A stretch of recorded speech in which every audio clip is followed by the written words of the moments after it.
Muy buenas, sean todos bienvenidos a Deconstruyendo el Ser, esta nueva sección de esta nueva temporada que vamos a retratar. Muchísimas gracias a todos los oyentes que nos escuchan, que se vienen nuevos cambios, nuevas imágenes que queremos mostrarles, pero bueno, nos vamos a demorar un poquitico, otro año más, no mentiras, no. Pero bueno, Juan, ¿qué más? ¿Cómo ha estado? ¿Cómo le ha tratado la vida? Bueno, yo tengo una pregunta antes de continuar el podcast. ¿Qué capítulo sería este? Pues sería como la segunda temporada de algo, ¿no? Como que- Sí. O sea, ya abandonamos el nombre. Es como cuando un director de cine hace un reboot de la película, o sea, la vuelve a hacer porque se sintió... No, pero no, o sea, no nos sentimos avergonzados de un caníbal y está bueno, pero... ¿Me entiendes? No. pero es para Mejorar, sí, obvio. Para digivolucionar, ¿no? Sí, parce, sí. Bueno, Bueno, he estado bien, Juan, he estado tranquilo, parce, y estudiando bastante. ¿Y usted, Juan? yo estaba haciendo de trabajador de obra blanca. Chimba, no, Tremendo. sí, no. Me dicen ya Da Vinci ahí. Pasatiempos del tercer mundo. Pero no, me ha parecido que, bueno, es un trabajo muy arduo, muy... que merece... Es muy antiburgués, parce. Pues yo no me veo trabajando en obra blanca, pero... Pero bueno, no, digamos, es Pero porque más soy que no. negro, es porque...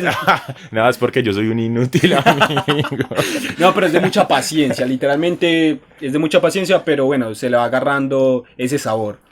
Y ¿A qué? Al ah, coso para revocar, ¿o qué? sí, cuando se resana, paso, es bacano, es bacano. Pero bueno, Juan, vamos a tomar este nuevo tema que como siempre vamos a seguir colocando un audio intro, damos el tema, un audio intro y ya es lo que se desprenda de las preguntas y de todo lo que siempre hacemos en los podcasts. Ujú. Bueno, Juan, el tema para esta nueva temporada es la verdad. ¿Quién eres? Me alegra que preguntaras eso. Soy lo que llamas mundo, o quizás soy el universo, quizás soy Dios, quizás soy la verdad, quizás soy todo, quizás soy uno, y también soy tú. Bueno, Juan, ¿cómo se ha sentido? Y digamos, en algún instante de tiempo usted ha dicho yo tengo la verdad absoluta de todo. Parce todo el tiempo. No, mentiras, no. No, a ver, sino que yo pienso que con la verdad hay un lío tremendo, parce. Porque realmente las personas, voy a hacer, o sea, en el podcast siempre hacemos generalizaciones, pero es porque describimos patrones de conducta que son muy frecuentes en muchos individuos, por así decirlo. Entonces, digamos que algo como la verdad ya casi no se busca en cuanto, digamos que sale una noticia, ¿cierto? Que de hecho eso también es una problemática en la actualidad, como que todas las noticias que se mueven en las redes sociales, por ejemplo, o toda la información, uno constantemente busca una información verídica, pero es como buscar una aguja en un pajar, es muy difícil. Y también hay como un paradigma de que usualmente ya no se busca la verdad, sino lo correcto. Es decir, no se busca la certeza en sí, sino lo que es correcto encontrar y lo que es correcto saber y lo que es correcto adoptar a nuestros ideales o pensamientos. Pero correcto ante una mayor cantidad de gente. O sea, si esa gente dice que es lo correcto, ¿es lo correcto? Eh, es que es eso, o sea, yo pienso que la corrección viene como con la moral que tengamos, es decir, y cómo adoptamos ciertas cuestiones del exterior, es decir, ciertos comportamientos e ideas de las masas. Obviamente no existe como un sistema así que nos implante pensamientos necesariamente, no es tampoco de esa forma. Bueno, Juan, mirando contra, bueno, un paralelismo o la dualidad con respecto al desconocimiento absoluto, cuando la verdad se vuelve verdad, cuando la sentimos, cuando la vemos, cuando, bueno, es palpable o cuando hay un estudio de por medio, cuando la verdad toma esa capacidad de ser la verdad, ¿no? Bueno, es que con eso ocurre como... es que también es como, ¿por qué buscamos la verdad?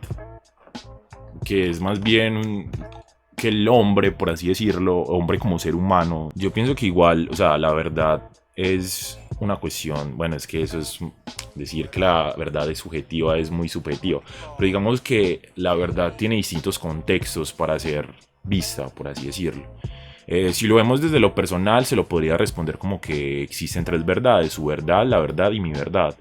Pero digamos que vamos a un ámbito más profundo, trascendental del ser humano, como diría es la ciencia. Es decir, ¿qué es verdad según la ciencia? Pues uno ahí ya como que vendría a abarcar otras teorías sobre cómo se llega a la verdad, qué métodos se siguen, qué investigaciones se hacen. Y obviamente digamos que en la ciencia hay como un paradigma que es el paradigma positivista, que es algo así como que para que algo sea real, verdad, esa teoría sea comprobable, pues tiene que ser comprobable, valga la redundancia, bajo el método científico, que es como unos ciertos parámetros para estimar que algo es verídico. Entonces digamos que el agua existe porque pueden comprobar mediante las moléculas de agua de H2O que existe el agua, por ejemplo, y sus reacciones con otros elementos, pues viendo también, probando eso en un laboratorio, y pues eso es una verdad. Entonces al mismo tiempo concuerda con la cuestión más simple de la verdad, que es que usted pueda observar algo, tiene cierta certeza, porque tampoco es eso, tampoco es buscar la verdad, porque si lo vemos desde muchos paradigmas, la verdad o el concepto de verdad se tergiversa muchísimo, como le decía ahorita, depende incluso de cada persona, pero yo diría que lo más coherente sería como empezar a buscar certezas, como que puede ser cierto, más allá de que puede ser verdad. Re buena, me gustó mucho esa explicación, digamos, en anteriores podcasts, en algo, tú mencionaste que la verdad es Dios, o Dios es esa verdad absoluta. Claro. ¿Cómo la abarcas ahora? Bueno, es que eso o sea, eso tiene un peso gigantísimo porque la figura de Dios lleva siendo, digamos, para la sociedad en sí, para múltiples culturas, como la única cosa que no se puede cuestionar dentro de su contexto. Entonces yo por eso en ese punto decía de una manera medio sarcástica, medio también de afirmación, que lo más real y lo más verdadero era Dios. Bueno, lo más verdadero era Dios, de cierta manera, porque era como lo único que mucha gente tenía en cuenta y que regían sus vidas en torno a esa verdad, a esas leyes que siguen y que están impregnadas en las religiones que tienen un Dios. Porque a veces tampoco digo Dios como Dios literal, sino como esa figura que tenemos de algo superior también, porque pienso que los humanos son espirituales, casi que siempre o casi que todos los individuos llevan una forma de tener un Dios, que Dios es un símbolo, o sea, Dios puede ser Jehová, Dios puede ser la planta, el bonsái de su casa, o Dios puede ser la figura de Buda, pues puede ser un sinfín de cosas que vas como con la interpretación. Por eso decía en ese momento como que esa era la verdad, y quizá en ese momento como que no me explayé mucho en eso, pero me quería referir a eso, como que todos en algún punto tenemos como una creencia o un grupo de creencias que no podemos como tanto deconstruirlas. O sea, uno sí puede construirlas de cierta manera, pero siempre va a haber como un eje donde usted mueva sus pensamientos y sus ideas. Porque si usted tumba ese eje, pues ya se generaría una disociación y la sociedad podría rechazarlo por pensar de una manera diferente. Listo, Juan, digamos, vámonos allá a un ámbito más social. ¿Qué ocurre con estos casos donde la verdad a veces es tan moldeable? Y lo estoy hablando de redes sociales, de noticias, donde uno tiene que tener un aspecto visual, o sea, de búsqueda muy amplia, irse a veces a lo independiente, porque pues a veces esta verdad que nos muestran es muy controlada, ¿no? Es muy, digamos, es eso, muy... Sí. Pequeña en ese orden. No, yo diría que es inmensa porque tapona las verdades, o sea, las certezas. A veces esa info que vemos, digamos, que es falsa o fake en sí, está tapando cosas que sí son más certeras y no las vemos de alguna u otra forma. Eso tiene que ver también mucho con lo mediático. Por ejemplo, uno tiende a saber cuáles son los famosos del país, pero no tiende a saber cuáles son los ingenieros del país que trabajan en X proyecto que puede ser beneficioso para la sociedad, incluso más que un sujeto se pare en al frente de una pantalla o así. O sea, esa gente ocupa un espacio gigante en nuestro, digamos, campo de cómo recibimos la info en sí. Pues es un ejemplo, capaz gente pues no le importa esto, pero mucha gente se fija en eso y no ve lo que hay detrás, que son como otras cosas, y eso es un paralelismo en todos los ámbitos. También se puede aplicar, digamos, con cualquier contenido, digamos, periodístico. Muchas veces muchas noticias X, o sea, usted se mete en Google a noticias y le aparecen noticias re X. O sea, re X, o sea, tienen 2 párrafos y ya está. Entonces, Y están hasta mal estructurados. no, mal escritas y todo. Entonces, ahí es donde usted decía como que uno tiene que recurrir a los medios independientes. Y también es así, porque ahí es donde están como la gente que quiere mostrar certezas. Entonces pienso que se vive un lío muy inmenso con lo de la información, pero que al mismo tiempo está más en manos de nosotros. Es decir, uno no se puede quedar como que, bueno, eso es lo que me muestran, pero bueno, ¿qué es lo que usted busca? Entonces pienso que con la información tiene que ver mucho con eso, con cómo usted se comporte. Listo, Juan, digamos, pongamos esta palabra, ¿no? Verdad absoluta. Llegará en un instante de tiempo, es posible, sería utópico no pensar que hay verdades absolutas. Bueno, es que decir que no hay una verdad absoluta es decir una verdad absoluta. En ese instante...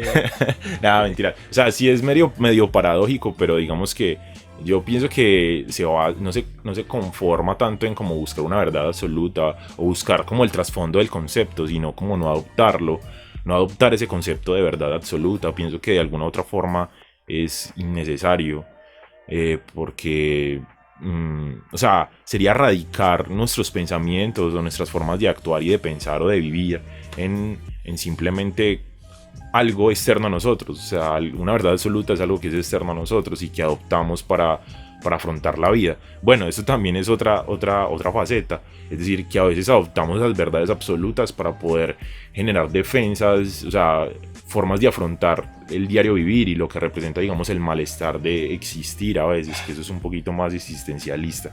Por ejemplo, Albert Camus decía algo así como que una de las vías para afrontar el sinsentido de la vida era creer en Dios, que yo creo que ya las nombramos en algún podcast anterior. Entonces Dios es una verdad absoluta y pues sería como... Claro, y no se cuestiona más allá de eso, ¿no? Como que, bueno, es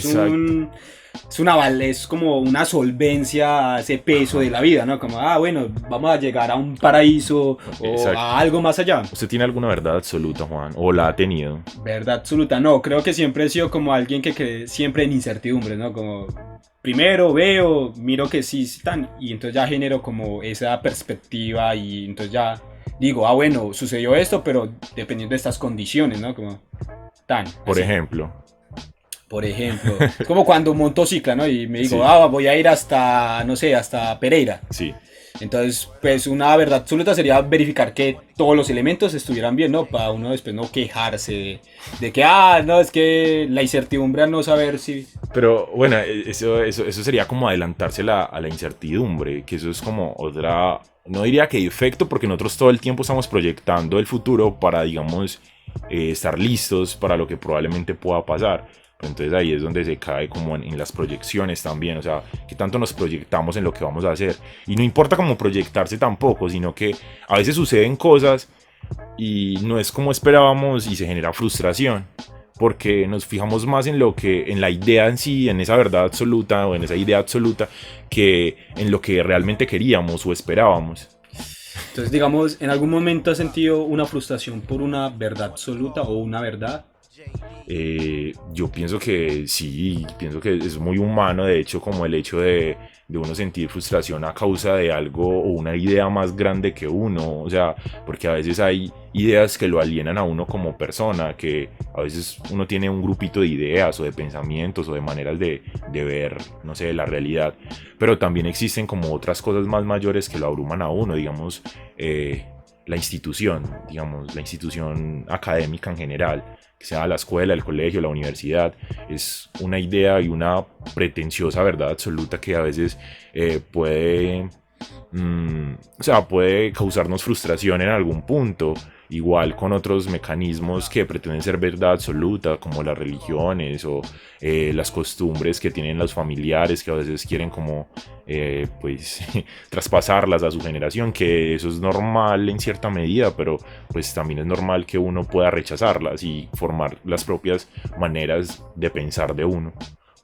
Bueno, Juan, se nos acabaron las preguntas. Creo que hemos abarcado una verdad absoluta. Hemos abarcado un tema muy chimba, diría yo. Digamos, nunca me cuestioné o me puse a pensar de, bueno, siempre he visto más como el desconocimiento absoluto, ¿no? Más no como, bueno, siempre en la institución nos dicen, no hay una verdad absoluta. Sí. No hay hechos que uno diga son que va, siempre van a pasar. Refutables. O sea, sí puede haber Ajá. refutables, más no que siempre van a suceder si uno no mira pues qué condiciones hacen que sucedan, ¿no? Está bien. Pero entonces es muy bueno ver como todas estas facetas y cómo no tan bien como en el ámbito social a veces creemos verdades que ni siquiera son, ¿no? Sí, y más que todo porque de alguna otra forma el hecho de existir, pues de vivir, está lleno de muchos azares, parce. Más allá como de la idea o del pensamiento, están como los hechos que suceden alrededor de la cotidianidad de uno y que de alguna otra forma uno no se puede anteponer a ellos porque suceden simplemente, es así como el efecto mariposa. O el efecto Mandela, ¿no? Creo que también es... Bueno, sí, de cierta medida, aunque el efecto Mandela va más como con los recuerdos que uno mismo se implanta, bueno. que puede tomar como verdades absolutas de esos recuerdos, pero a veces no lo son, porque fue algo que, no sé, producto de nuestra mente, que a veces es muy compleja y muy ilusoria también con nuestros recuerdos o con lo que tenemos en sí en ella. Bueno, Juan, ¿cómo se siente al haber unido estas dos franquicias? Cuéntanos un poco, ¿no? ¿Cómo se siente? Bueno, yo pienso que en sí Deconstruyendo es un proceso interesante, parce, porque más allá de como de venir a hablar sobre un tema específico, es también el hecho de transmitir un pensamiento que no es nada más que el de cuestionarse, parce, porque a diferencia de otros planteamientos de cualquier tipo o cualquier otra persona que ustedes pueda escuchar, a veces le intentan, no sé, pasar ideas simplemente adrede. Lo que pretende Construyendo o el podcast en sí es más bien insertar incertidumbres en la gente y que se cuestionen, parce. Pienso que eso es como lo fundamental de transmitir una idea. Qué chimba, qué chimba. Bueno, muchachos, ya saben, es la segunda vez que decimos: suscríbanse, compartan, denle like, muéstrenselo a su mamá, a su tío, a su papá. Si no tienen papá, listo, yo tampoco tengo papá. Ya, Juan. Pero no, muchachos, muchas más gracias. Hemos visto que pues, los podcasts han tenido muy buena aceptación en el público. Agradecerle a Juan, que siempre es el que le pone la voz lógica a todo esto.